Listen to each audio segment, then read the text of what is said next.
Welcome to Wayne County Connection. I'm your host, Michael Sweigart. Thanks for joining us again as we promote Wayne County as a great place to work, live, and play. We do that here at Wayne County Connection by highlighting the individuals and agencies in our communities that are doing their part to make Wayne County a great place to work, live, and play, and then by giving you an opportunity to connect with them so that you can join in their activities or some of your own. There are many, many ways that you can get involved in Wayne County. We know that there are lots of employment opportunities right now. It seems like there are job wanted or job posted signs everywhere in all of our communities, which is great. And then after work, you want to do something else, and you can find out what's going on in our communities and the great agencies that we have by visiting our website at waynenet.org/cc. There you'll find information about today's program and the guests that we have today. You'll also find information about our past programs and ways that you can watch this program streaming or on demand so that you can share it with people who may not have access on cable television. We encourage you to do that, to get involved and to promote Wayne County outside of our regular viewing area so that people can come here and find out the great things that we enjoy here in our various communities in Wayne County. Another way that you can promote your activities is by visiting the calendar at waynenet.org. There you can put on your activities that are going on in your communities or see what other community activities are going on in and around Cambridge City, Hagerstown, Fountain City, and of course Richmond and Centerville. We just love to have everybody involved as much as you can. And as we come to the end of the summer, this program is airing originally in July and August of 2021. There are still a lot of things happening. It seems like a strange thing to say, the end of summer, because school is starting up so early, but really summer is just kicking off and a lot of festivals are going on in the area. We encourage you to go around and see what's going on in and around Wayne County. And speaking of what's going on in and around Wayne County, one of the features that we have that's always present is our libraries, and that's the focus of our program today. Actually, we have a twofold focus today. And the first part of our program, we are going to introduce Jenie Lahmann. I'd like to introduce Jenie to you now. This is Jenie Lahmann. She is the communications manager at Morrisson-Reeves Library, and she's also the producer of our program. Many of you will recall our longtime producer, Jane Holman, who's decided to step aside and pursue the next chapter in her life. And stepping into these huge shoes to fill is Jenie Lahmann. But Jenie, welcome to the program.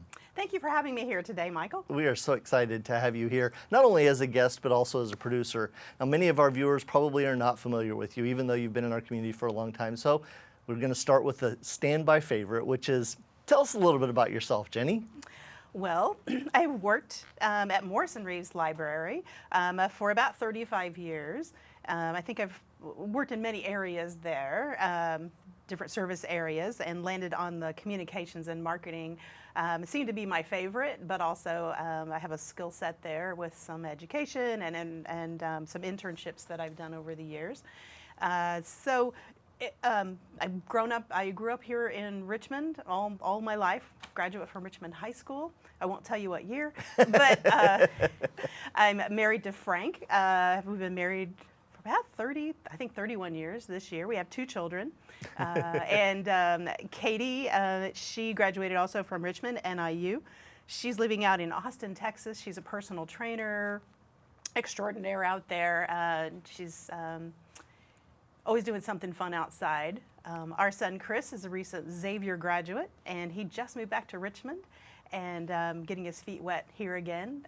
Came back home, and we're so, as a mom, who doesn't want their kids to be right around them? It is wonderful. I've also served on the WayNet board for, goodness, over a decade. Mm-hmm. And so we've gone through quite a few changes. Jane has been that constant. Jane Holman, she's been our executive director for the whole time for WayNet. Right. She brings such beautiful pictures to WayNet, but also, she does so many things, as you know, for our community. But getting back to me, I enjoy being outside, doing activities. I love to cook and entertain. I'm not saying I'm great at it, but I'm always learning and evolving. That's kind of funny. I chuckle because we host family members over, especially at the end of the summer for our kids' birthdays, which are toward the end of summer, and we cook out. And I always say to everyone, if you don't like what I cooked on the grill, Burger King's just a mile down the road. You can get it on your way home. My very first attempt at making Thanksgiving dinner, my mom always did it for years and years and years. So here's my nephew. He's a grown adult. He says, Jenny, he said, I do have the pizza place on speed dial at the Thanksgiving dinner. It was a disaster. I said, thanks for saving the day and giving me all that confidence for cooking. Yeah, really appreciate that. Here's a double portion for you. That's right. That's right. Well, Jenny, you've mentioned Jane and Waynette a couple of times, and Wayne County Connection is produced by Waynette and Jane, and now Jenny, you're our producer of record, and also the Wayne County Commissioners who provide some funding and support for the program. And our primary focus of Wayne County Connection is Wayne County, and we focus a lot on the government aspect of it. And so we do visit our Wayne County Commissioners and other government officials throughout time. And what I say is near government or quasi-government organizations that are involved in promoting Wayne County. One of those is the libraries, and we're going to talk more about your involvement as the communications manager at the library and what Morrisson-Reeves has to offer residents of Richmond and Wayne County in the larger picture. But as we talk about Wayne County Connection and making those connections with our viewers and our guests and the various agencies and tourist activities and other events that are going on in our communities to make Wayne County a great place to work, live, and play, what do you see as the continued focus and promotional activity of Wayne County Connection as you come on board and stepping into the role of producer and lining up our guests and so forth, as opposed to just being a member of the Waynette board? Well, I see us, I've looked through the history of who have we interviewed, who has been on the show, that track record of many, many years, over a decade of interviewing not only from the government sector, but the live, work, and play, everything that happens in Wayne County. And as you and I spoke a few weeks or last week about, who are we going to bring on the show? How are we going to change it? How are we going to keep it the same? But also, we have new executive directors in many roles, such as we talked about maybe going to the Wayne County Museum. The last time that you interviewed, it was a previous director. So getting to know what the vision of that new director is going to be for the museum. We want to look at the arts. We want to look at bringing people in so that people know what's going on in their community and getting to know who's behind the scenes of making all of those things happen. I was at a ribbon cutting last week through some of my work with the Chamber of Commerce, and they're working on all of these small city parks. The one that I happened to see was the Star Park, and a lot of work's going on there, and just seeing that neighborhood growing and changing because that park is being revitalized. So there's kids finding a safe place to play. Parents are taking their kids there.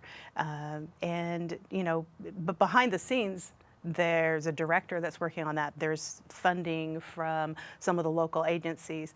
And, interviewing those behind the scenes people and getting to know what parts they've played in making those big things happen for our community. I think those will be some interesting interviews for you. I think it will be too. One of the things that I've noticed sitting in the host chair for these years is all of the people that are promoting Wayne County as a great place to work, live, and play.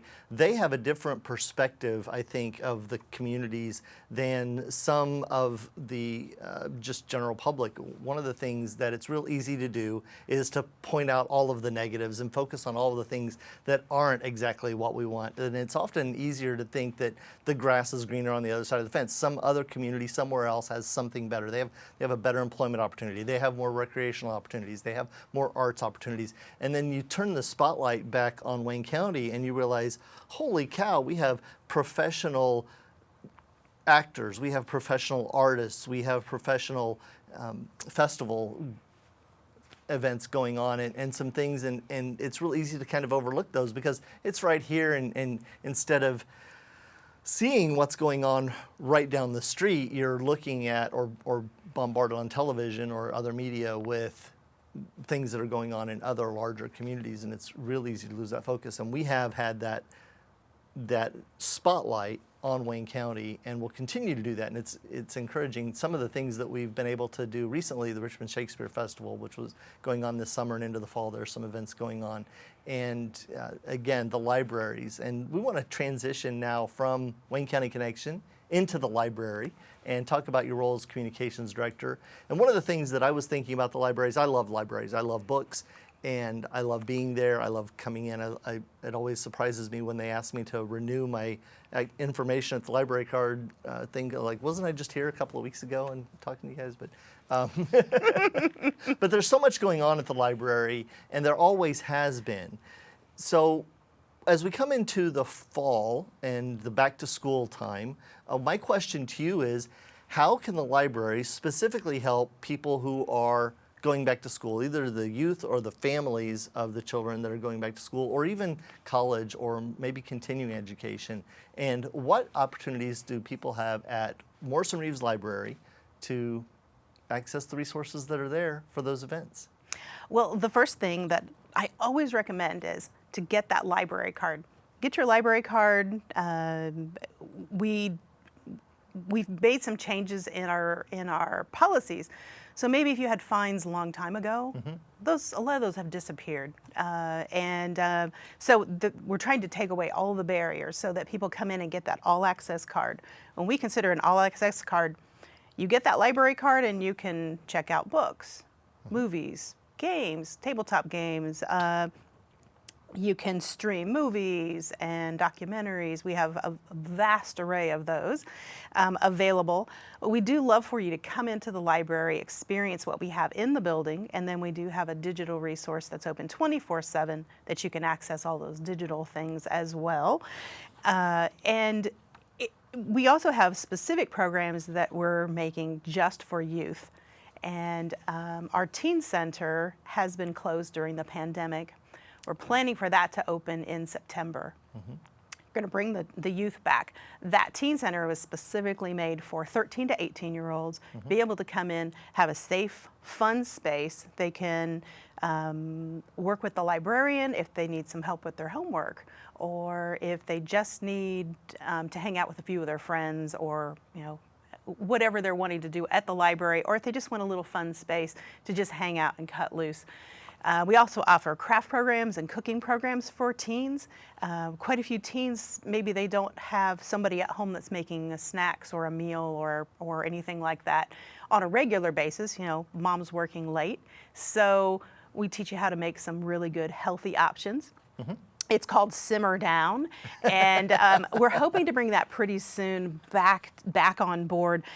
With the pandemic, we have to be kind of careful about some things, but a lot of people don't know, but the library has a commercial kitchen located in the lower level. So we have those cooking classes in that area. And then all of the kids that are at that program, they get together and they share a meal together at a table and have a conversation, joke around a lot. So those are some fun things that we have going on for youth. Now, speaking of younger kids, I always think when school starts, my kids, they had so much reading time they had to do, or working on book reports or science fair projects. I always struggled on science fair projects. What the heck? I know what I did when I was in school for science fair projects. But maybe science has advanced a little bit since then. That's right. Probably has. It has. We have an entire database. Our librarians it's one of their specialty areas is to challenge and figure out what interests that student, what interests do they have that could maybe mesh into figuring out, if they're interested in that, this science fair project will be a really perfect match. We get asked that question quite often, and it seems like the schools have patterns where they all do a specific, like this is the time for science fair projects. So a lot of kids are coming in, so our librarians are ready to go with that. And then if you just want sheer entertainment as a youth, our librarians can help you find that perfect reading, that materials to either take home with you or help you figure out how to download that onto your mobile device or laptop or what have you. So we're not all about just educating, but we definitely we want it to be a full scope of entertainment and education, lifelong learning. But come in and experience what we have to offer.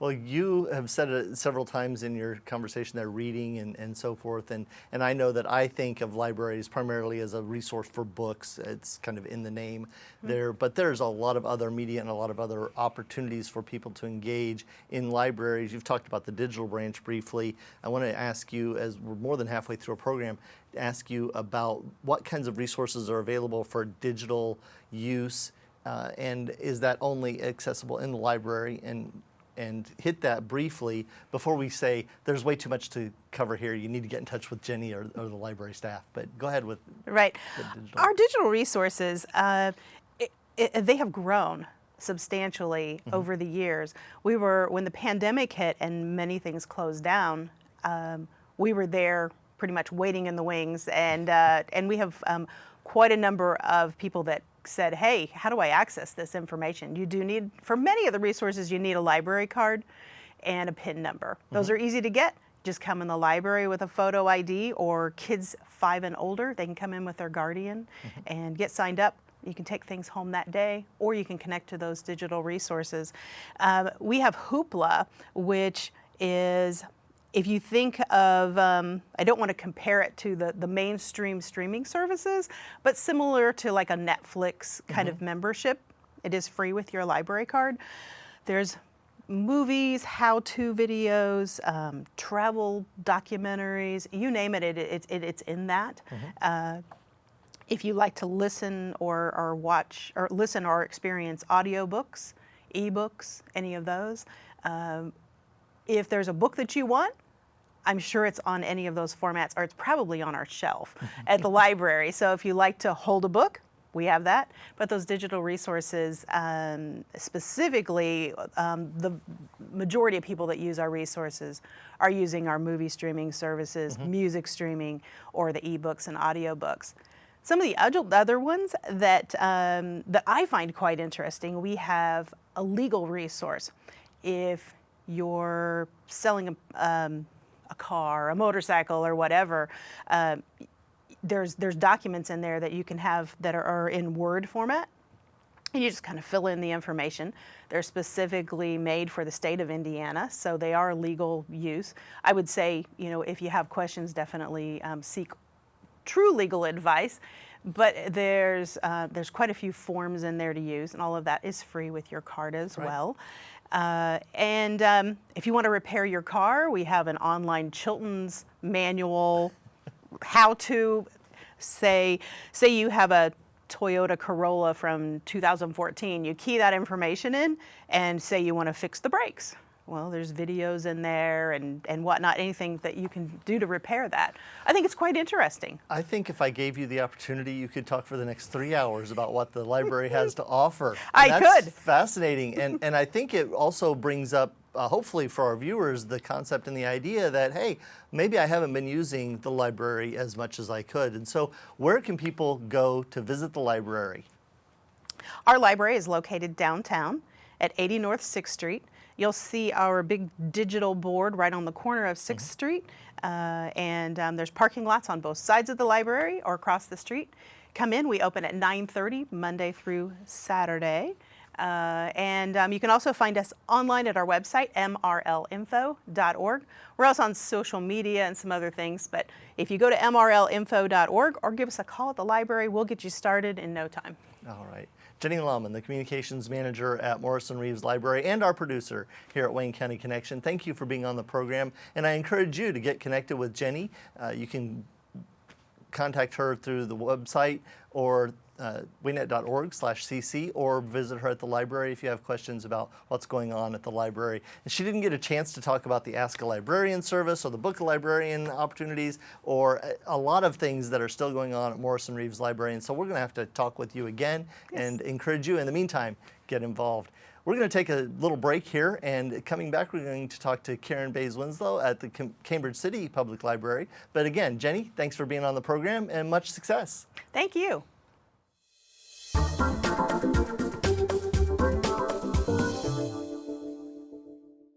And now it's my pleasure to have with us on the program Karen Bays-Winslow. She is the Executive Director at the Cambridge City Public Library. Karen, welcome to the program. you, Michael. Thank you for inviting me here. And here at Wayne County Connection, we are interested in making the connection between our viewers and our guests. And so I'd like for those people who may not be familiar with you at all to learn a little bit more about you and ask you to tell us a little bit about yourself, Karen. Okay, well, I come here to Cambridge City by way of Oklahoma City, where I grew up. And I came here in 2017 after having served in libraries for about 25 years in Oklahoma. And I love the small town atmosphere. I love Wayne County. It seems like such a great place to live. And I have a couple of boys that we're raising. I have a 10-year-old, a 6-year-old. So they keep me busy when I'm not working. And this is a very small library, so I get to do a lot of things at the library that I've never done before in some of my former jobs. So it's been really exciting and interesting. As executive director in a small library, you get to wear a lot of hats and get to do probably everything from circulation to figuring out the budget for next year and figuring out all of the things that affect the community from behind the scenes to promote and provide a great resource to the residents in that area. I imagine on a daily basis you run the gamut of roles there in the library. I've learned so much. It's anything from, I've actually learned about heating and air conditioning function, which I've never had to look at before, and some plumbing issues and just everything. But I would say that having a little bit more contact one-on-one with patrons and getting more involved than I've ever been before in programming and events and figuring out what services we're going to offer. That's been the most fun. And speaking of programming and services to offer, I have the same question for you that I had for Jenny earlier in the program, and that is, what kinds of programs and services are the residents of Cambridge City available to access as we look at beginning the school year in particular right now? There's really so much, Michael. There's libraries, as Jenny said, are not just about books anymore, although we do have lots of books available. And we're lucky to have people who have experience, in one case, a 30-year teaching veteran available to help students figure out what might be the very best thing for them to read. And then we have all kinds of online things that might be helpful. One of the things that some people overlook, which I want everyone to know about, is you can come in anytime to the library and use broadband access to the internet on our public computers. And that's really helpful if children and teens are doing research. You can, not everyone has a computer or internet access at home. And so we have to bridge that digital divide and try to provide that service for all of the residents in the Western Wayne area. You don't actually even have to have a library card to come in and use our computers, although I would encourage you, I'm going to try to hit you up and get you hooked up with a library card, but it's not required. If you're in a hurry and you just need to scan some documents or print or look up something on our databases, you're free to do that and welcome to do that. We, like Jenie, we do have access to the Inspire databases offered by the Indiana State Library. So they're almost any subject you can come in and find information about. In addition, we have a database called World Book Online, which will return information about any subject your K through 12 student is looking for that is a lot more authoritative than, say, a random search on Google. So those are some great resources, especially for Western Wayne residents to have access to the broadband access and the World Book. It's true that the internet has a great deal of information that's available. The nice thing about, as you were just mentioning, the World Book Online, is that information is probably more relevant to the topic and more authoritative. It has more background than just, Timmy's blog that would show up in another internet search result. There were some interesting pictures that were just on the program that I'd like to ask you about. There were some dogs in the library. I didn't know that dogs had a real literacy issue there. What's the issue with the dogs at the library?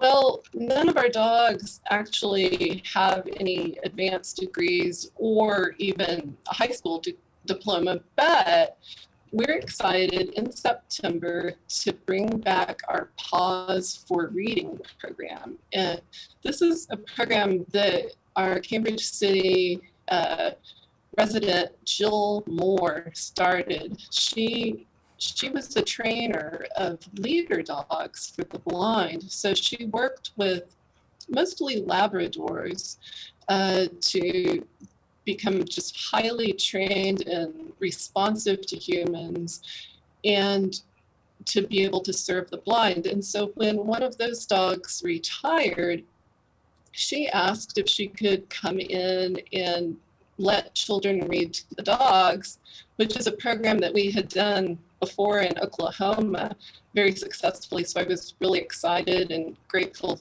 to Jill for getting that started. This September, a lady named Destiny Judd is planning to bring her Labradoodles, who have worked as therapy dogs in nursing homes, to the library to help children be more comfortable reading. The theory behind this program, a lot of libraries are doing this all over the country. The theory is that children will feel more relaxed and want to practice reading more when they have a non-critical listener. And who could be more non-critical than a dog? Well, Jenny, I'm so excited to hear about that Pause for Reading program there at Cambridge City Library, and I know that there are a lot more programs going on over there. Unfortunately, we are out of time to talk about them today.